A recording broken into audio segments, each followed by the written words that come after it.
तुम्हारे लिए शुभ समाचार है सिमिखा। पारुल बड़ी अदा से मुस्कुराते हुए बोली, मानो सिमिखा पर कोई उपकार कर रही हो। शुभ समाचार, वह भी तुम्हारे मुंह से? चलो सुना ही डालो। सिमिखा व्यंग भरे लहजे में बोली, तुम्हारे प्यारे आशुतोष को मैंने तुम्हारे लिए छोड़ दिया है। अब तुम साथ जीने मरने के अपने वादे पूरे कर सकते हो।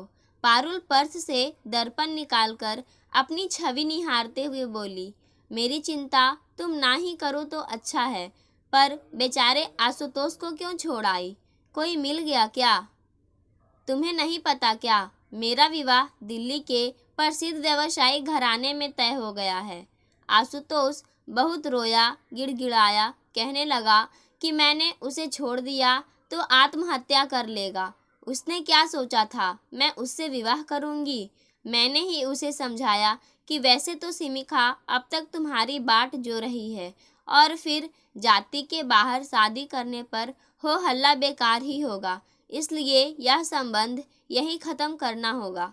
पर वह मूर्ख कुछ सुनने को तैयार ही नहीं है। तुमसे किसने कहा कि मैं आशुतोष की बाट जोह रही हूँ? तुम होती कौन हो मेरे संबंध में इस तरह की बात करने वाली? सिमिखा क्रोध में आ गई। पर यो कहो कि तुम्हारी ऊंची जाति की अकड़ अब बीच में आ गई है। हम पिछड़ी जाति वालों को तो तुम वैसे ही पीठ पीछे बुरा भला कहते रहते हो। लो और सुनो, मैं तुम्हारी सबसे प्यारी सहेली हूँ। अब क्या यह भी याद दिलाना पड़ेगा? क्या जाति की बात मैंने कभी की थी? सहेली हो नहीं थी कभी। तुम्हारे जैसे मित्र हो तो शत्रु की क्या आवश्यकता है? एक साथ एक ही कक्षा में पढ़ने के कारण तुमसे हंस बोल लेती हूँ, तो इसका मतलब यह तो नहीं कि तुम अभी मेरे प्रिय सहेली हो। सच पूछो तो तुमने और आशुतोष ने मेरे साथ जो किया, उसके बाद से मेरा मित्रता और प्रेम जैसे शब्दों से विश्वास ही उठ गया है। हम एक समाज से आते थे, इसलिए घुल मिल रहे थे, पर तुमने तो उसे भी खट्टा कर दिया। आक्रोश से सिमिखा का स्वर भर्रा गया और आंखें डबडबा गई। यूं दिल छोटा नहीं करते, इस संसार में कुछ भी अस्थाई नहीं होता। वैसे भी तुम मानो या ना मानो, मैं तो तुम्हें अब भी अपनी सबसे प्रिय सहेली मानती हूँ। अपने विचार मुबारक हो तुम्हें, पर मैं अस्थाई संबंधों की तलाश में हूँ। वैसे एक शुभ सूचना तुम्हें मैं भी दे दूं कि आशुतोष की बाट नहीं जो रही। मैंने अपने माता पिता द्वारा चुने वर से विवाह करने का निर्णय किया है। सिमिखा ने इतना बोलकर बात समाप्त की। तुम तो बड़ी छुपी रिस्तम निकली, बताया तक नहीं कि विवाह कर रही हो। ऐसा कुछ बताने को है भी नहीं। मैं तो अपने जैसे हमारी ही जाति के मध्यम वर्गीय परिवार के युवक से विवाह कर रही हूँ। वह ना तो तुम्हारे वर्ग की भांति बड़े ऊंचे जाति वाले घराने का है और ना ही लाखों में एक। वह तो मेरे जैसे साधारण रूप रंग वाला युवक है और इतना कमा लेता है कि हम दोनों आराम से रह सके। सच पूछो तो उसके व्यवहार में बड़बोलापन कहीं नजर नहीं आया। बात बात पर हंसना और हंसाना। अब तक केवल 2 बार मिली हूँ उससे, पर ना जाने कैसा जादू कर दिया है उसने कि फ़ोन पर घंटों व्हाट्सएप चैट करके भी मन तृप्त नहीं होता। यह तो बड़ा ही शुभ समाचार है। कुछ दिनों में परीक्षा समाप्त हो जाएगी और हम दोनों बिछुड़ जाएंगे। पर अपने विवाह में बुलाना मत भूल जाना। आशुतोष को मारो गोली, उसे कोई और मिल जाएगी। सिमिखा का रुख देखकर पारुल ने बात बदल दी थी। सिमिखा दूर तक पारुल को जाते हुए देखती रही थी। दोनों की घनिष्ठ मित्रता की चर्चा कॉलेज भर में थी। दोनों ही 2 जिस्म एक जान थी। लोगों को आश्चर्य होता था कि अलग जातियों के होते हुए भी इनकी कैसे चल रही है। पर जब पारुल आशुतोष को ही ले उड़ी थी तो सिमिखा को संभलने में लंबा समय लगा था। उसे सारा संसार स्वार्थी और अर्थहीन लगने लगा था।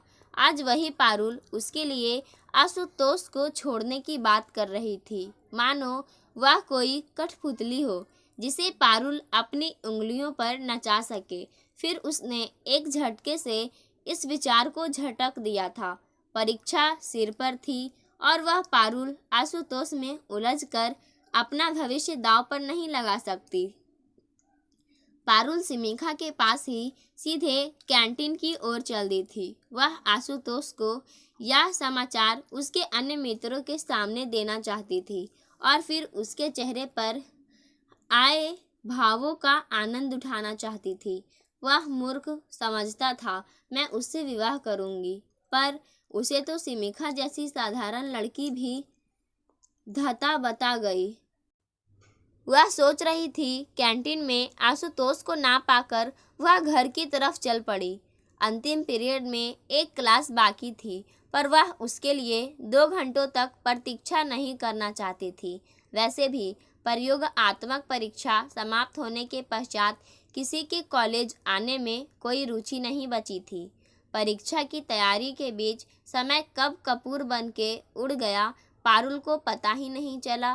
पहले वह और सिमिखा लगातार फोन पर एक दूसरे से संपर्क में रहते थे, पर अब सिमिखा कभी फ़ोन नहीं करती थी और बार बार सिमिखा को फ़ोन करने में पारुल का अहम आड़े आ रहा था। पता नहीं क्या समझती है अपने आप को सिमिखा। यदि उसे मेरी चिंता नहीं है तो मैं भी परवाह नहीं करती। पारुल ने मानो स्वयं को ही आश्वासन दिया था। सिमिखा का विवाह पारुल से पहले ही हो गया था। माना अब उनकी मित्रता में पहले जैसी बात नहीं थी, पर अपने विवाह में सिमिखा ने उसे आमंत्रित तक नहीं किया। यह बात पारुल को बहुत अखर गई थी। वह सिमिखा को ऐसा सबक सिखाना चाहती थी जिसे वह जीवन भर याद रखे, पर सिमिखा ने तो सभी संपर्क सूत्र तोड़कर उसका अवसर ही नहीं दिया था।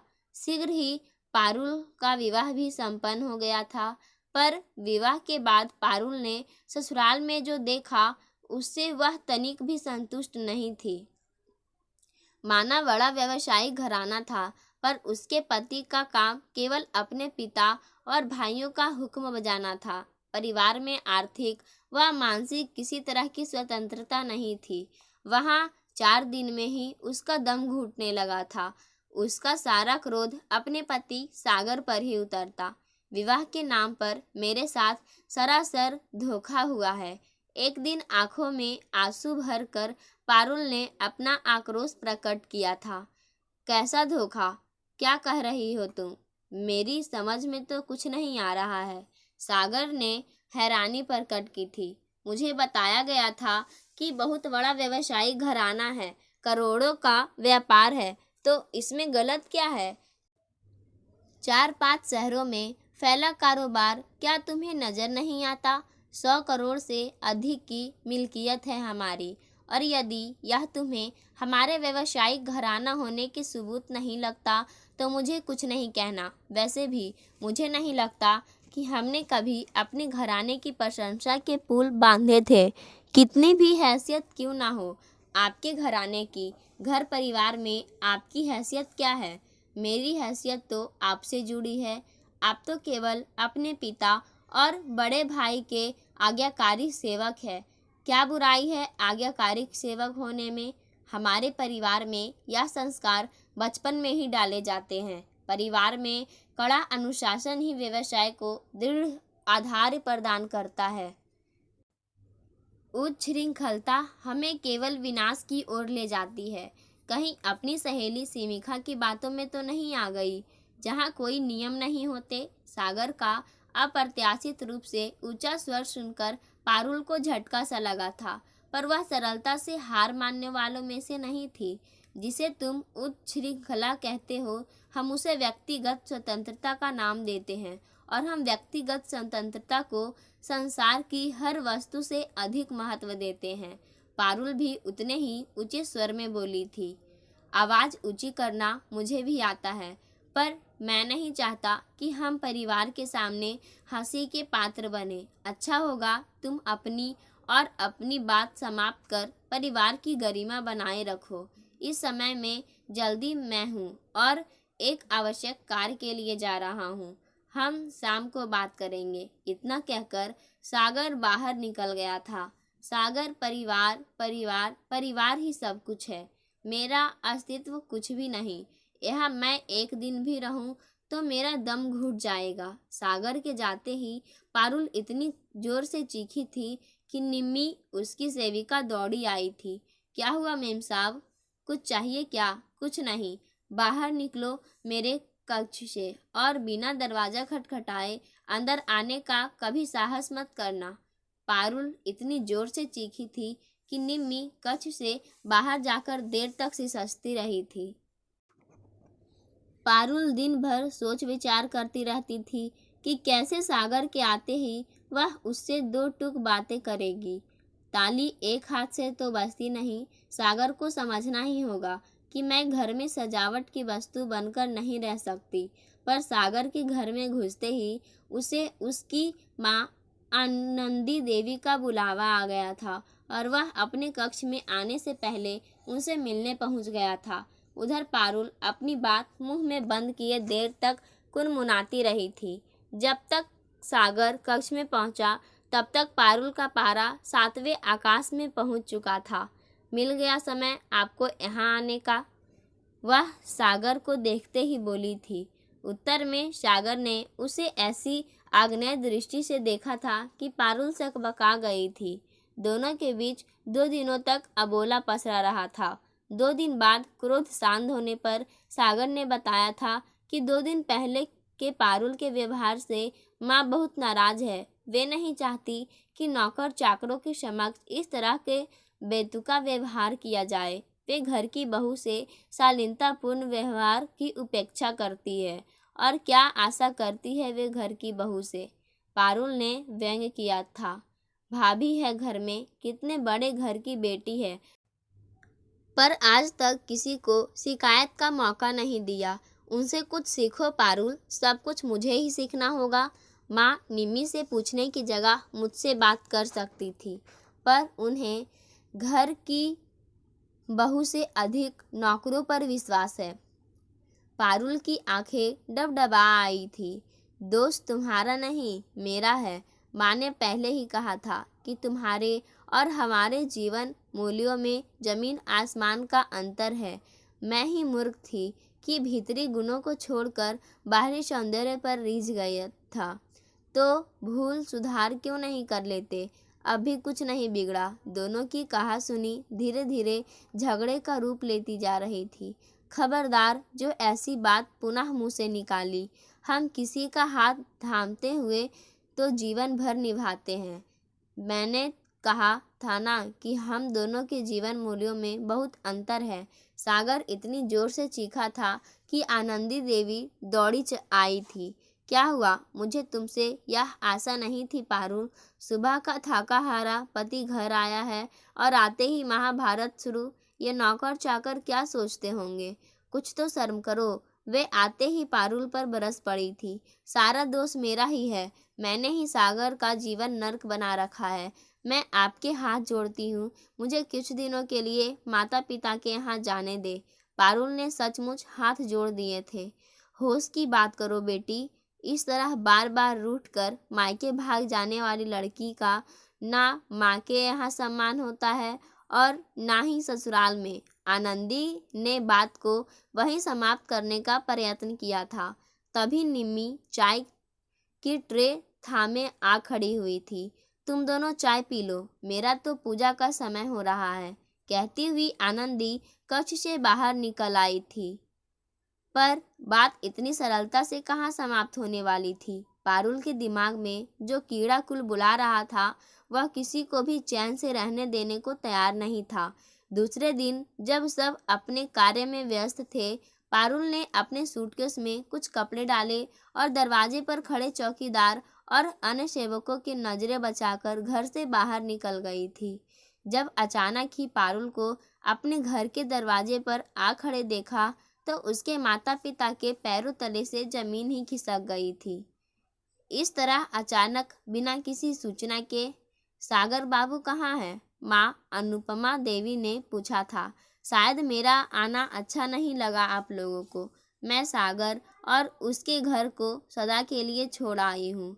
पारुल ने घोषणा की तो अनुपमा देवी जहाँ खड़ी थी वहीं धम से बैठ गई। लो सुन लो, मैंने तो अपनी सारी जमा पूंजी लुटा दी इसके विवाह पर और यह फिर से यहाँ आकर बैठ गई। उसके पिता द्वारका बाबू होश हवास खोकर चीख उठे थे। देखा कैसा स्वागत हो रहा है बेटी का अपने ही घर में। चिंता मत करिए, मैं शीघ्र ही कहीं नौकरी करके अपना ठिकाना ढूंढ लूंगी, आप पर बोझ नहीं बनूंगी। सुना, बुद्धि भ्रष्ट हो गई है इसकी, विनाश काले विपरीत बुद्धि। इतना संपन्न घराना, ऐसा अच्छा घर-वर छोड़कर अब यह महिला आवास में जाकर रहेंगी। द्वारका बाबू का गला भर गया था। लो आ गई आपकी लाडली बेटी। अभी तो शादी को हुए 3 माह भी नहीं हुए। भाई नितिन पूरी राम कहानी सुनकर हैरान परेशान स्वर में बोला था। तुम भी जले पर नमक छिड़क रहे हो, तुम लोग मेरे पीछे ही क्यों पड़े रहते हो। पारुल का दयनीय स्वर सुनकर नितिन हक्का बक्का रह गया था। दीदी, भाई हूँ तुम्हारा, तुम्हें खुश देखना चाहता हूँ, क्या यही मेरा दोष है। तुम कहो कि उन्होंने दुर्व्यवहार किया, दुख दिया तो मैं उन्हें छोड़ूंगा नहीं, पर तुमने तो अपने पांवों पर आप कुल्हाड़ी मार ली। जरा सोच बेटी, आज तू सागर बाबू के साथ आई होती तो घर में आनंद की लहर दौड़ जाती। नितिन तुम दोनों के स्वागत में पलक पावड़े बिछा देता। माँ अनुपमा देवी ने दीर्घ विश्वास ली थी। सब सोच लिया, समझ लिया माँ, आगे क्या करना है वह भी सोच लिया। पारुल धीमे स्वर में बोलकर चुप हो गई थी। दूसरे दिन से ही अपनी डिग्रियों का लिफाफा हाथ में थामे पारुल नौकरी की तलाश में भटकने लगी थी, पर बात कहीं नहीं बनी थी। थक हार कर वह अपने पुराने कॉलेज जा पहुंची थी।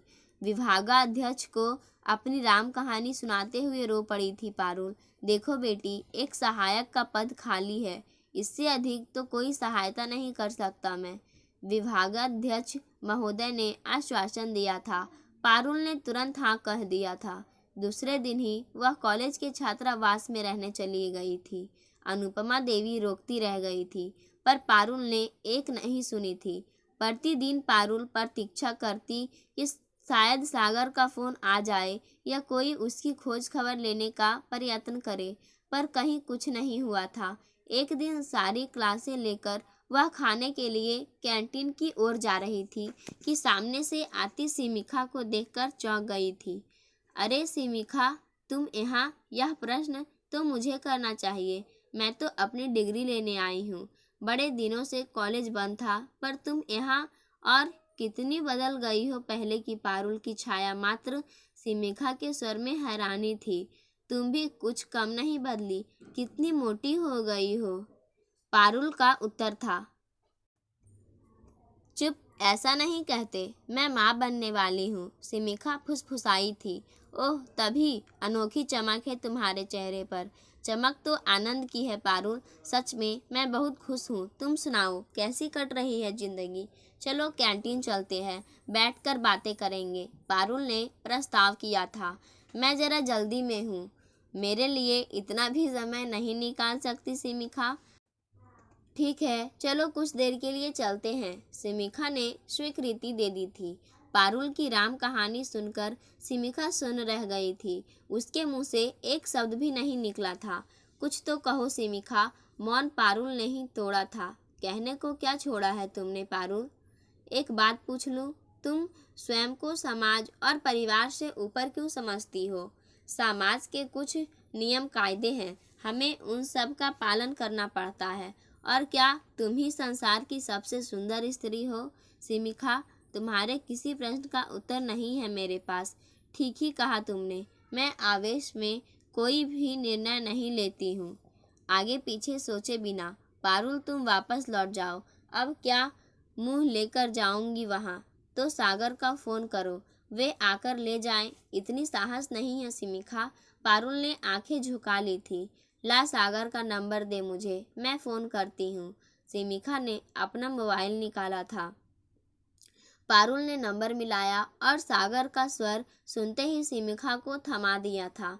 नमस्ते जीजाजी, मैं सिमिखा, पारुल की सहेली। नमस्ते सिमिखा, शायद तुम नहीं जानती कि पारुल अब यहाँ नहीं रहती। कैसे रहेगी? आप तो हमारी सहेली को भूल ही गए। तुम भी मुझे ही दोषी दे रही हो। नहीं, मैं तो केवल यह कह रही हूँ कि यदि पति पत्नी में से एक नासमझ हो तो दूसरों को संभाल लेना चाहिए, नहीं तो इस बंधन का अर्थ ही क्या है। शायद तुम ठीक कर रही हो, पर पारुल कहाँ है? यही मेरे सामने बैठी है। लीजिए, बात कीजिए। पारुल बड़ी कठिनाई से कुछ शब्द बोल पाई थी।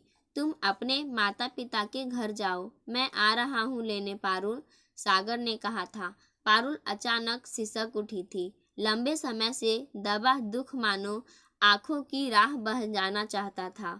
आज सिमिखा की समझदारी से पारुल का घर फिर से बसने जा रहा था। पाठकों, कोई भी इंसान बड़ा या छोटा नहीं होता, उसके विचार तय करते हैं कि वो कितना बड़ा है। आज की कहानी यहीं समाप्त होती है। धन्यवाद।